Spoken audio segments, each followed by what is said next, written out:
G-Fu.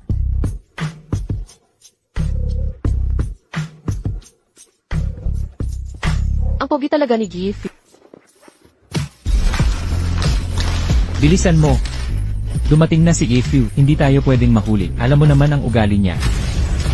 Nakakita na ako ng beauty pa dyan. Patimpalak sa birthmark. Ngayon lang, alainan.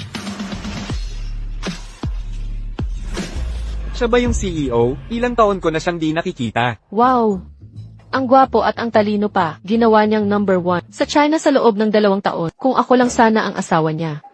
Huwag ka nang umasa. Ang type lang ni G-Fu ay mga babae, may birthmark sa leeg. Magpatatoo na lang ako. Eto.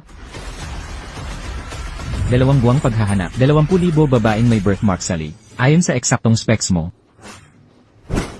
3 araw na lang. Mabigo ka ulit? Mag-resign ka na. Assistant Lit. Huwag mo kaming kalimutan.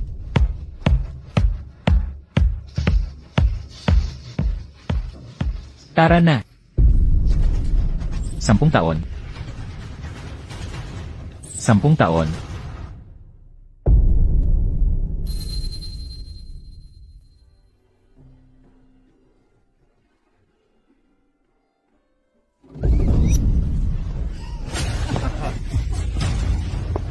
Bitawan mo.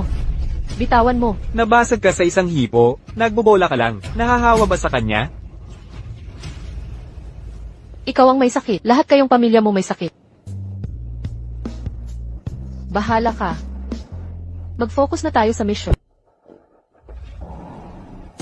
Bakit nakasuot ka ng damit pang kasal? Kuya Zien, ako dapat ang magiging nobyo mo. Kung hindi dahil sa lola mo, hindi mo pakakasalan ang probinsya ng yun. Sinusubukan mo bang unahan ang hipag mo sa altar?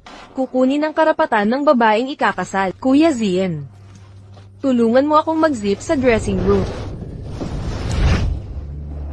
Ay, Sino ang nandyan? Muwang, anong ginagawa mo? Ang internet at totoong buhay kabalbalan ay share na tong live stream. Tigilang mag-film. nakalip ka sa buong syudad. Eksakto. Hindi ba dapat ipakita natin sa lahat kung paano ang nobyo ko na huling nangangaliwa? Lumalala na ang mga live stream na to. Paano ito nakalusot sa review ng platform? Dapat bang iban ang account na Salamat sa pagsama sa paglantad ng panlulok. Maging aral sana ito. Ang birthmark na parup. Huwag tularan ang mga yan. Kuya, gising. Ayos ka lang ba? I-delay ang pagkuha. Puntahan ang bridal shop.